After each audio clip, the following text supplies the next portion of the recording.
कांग्रेस अध्यक्ष मल्लिकार्जुन खड़गे के बयान पर प्रधानमंत्री नरेंद्र मोदी ने पलटवार किया है। बीदर की जनसभा में पीएम ने जवाब दिया है। उन्होंने कहा कि अब तक कांग्रेस ने मुझे 91 बार गालियां दी हैं। कांग्रेस की गालियों की लिस्ट बहुत लंबी है।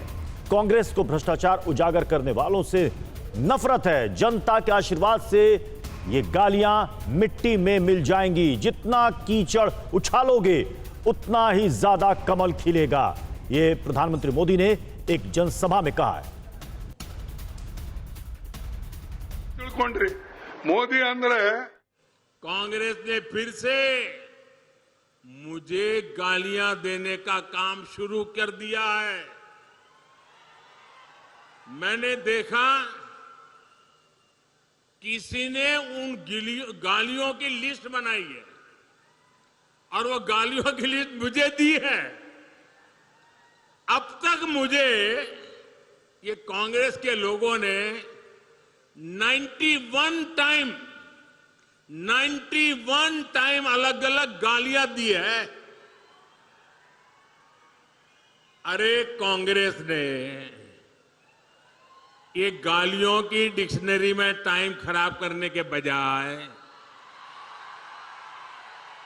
अगर इतनी मेहनत उन्होंने गुड गवर्नेंस के लिए की होती, कांग्रेस कार्यकर्ताओं का उत्साह बढ़ाने के लिए किया होता, तो आज कांग्रेस की ऐसी दुर्दशा न होती, ऐसी दयनीय स्थिति नहीं आती। लेकिन साथियों, जो भी गरीब के लिए काम करता है, जो देश के लिए काम करता है, उसे अपमानित करना ये कांग्रेस का इतिहास है। कांग्रेस के लोग कान खोल करके सुन ले।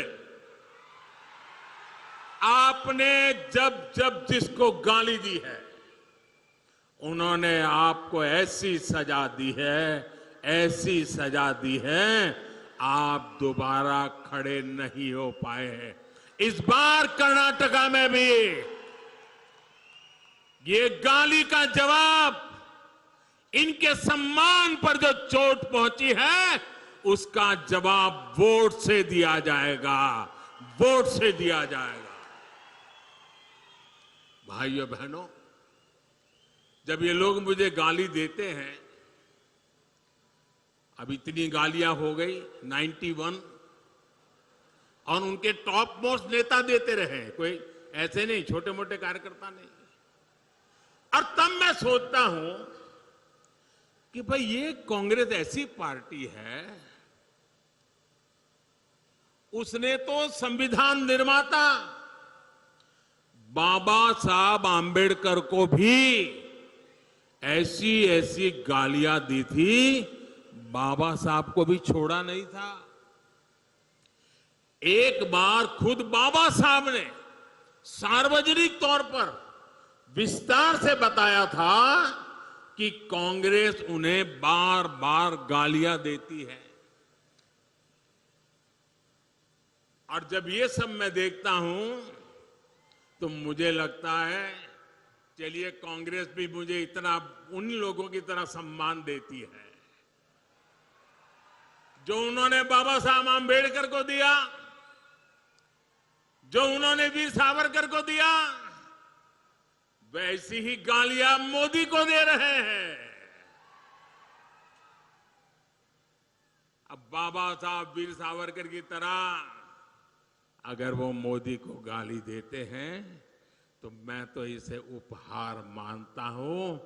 और कांग्रेस गाली देने में समय बर्बाद करती रहेगी, मैं जनता जनार्दन की सेवा में अपने आप को खपाता रहूंगा। दिन रात काम करूंगा, ज्यादा काम करूंगा।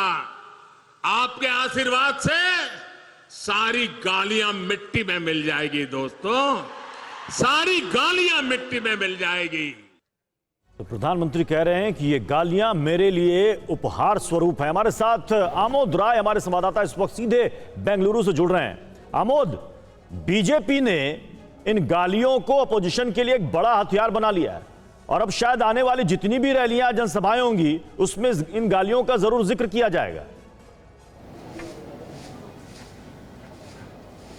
बिल्कुल बिल्कुल प्रत्युष, देखिए इसमें इस पूरे कर्नाटक चुनाव में आज जो प्रधानमंत्री ने बोला है इसका दो मतलब निकाला जाए। एक मतलब ये कि प्रधानमंत्री की लोकप्रियता कर्नाटक में किसी भी बीजेपी नेता से ज़्यादा है।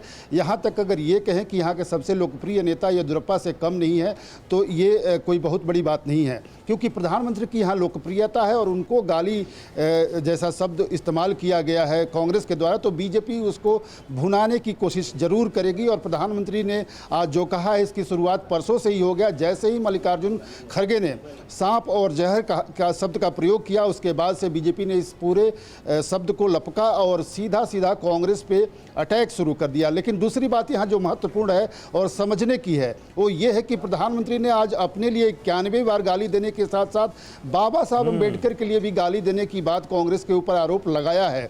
इसका एक खास मतलब है, चूंकि मल्लिकार्जुन खड़गे कर्नाटक में दलित समुदाय से आते हैं, एससी लेफ्ट राइट कम्युनिटी के से आते हैं और उनको उनके जो बिरादरी के यहाँ वोट परसेंट है, यानी एससी का जो वोट परसेंट है तकरीबन 17.25% है कर्नाटक में, और बीजेपी उस पर खास निगाह लगाकर इस पर बैठी है।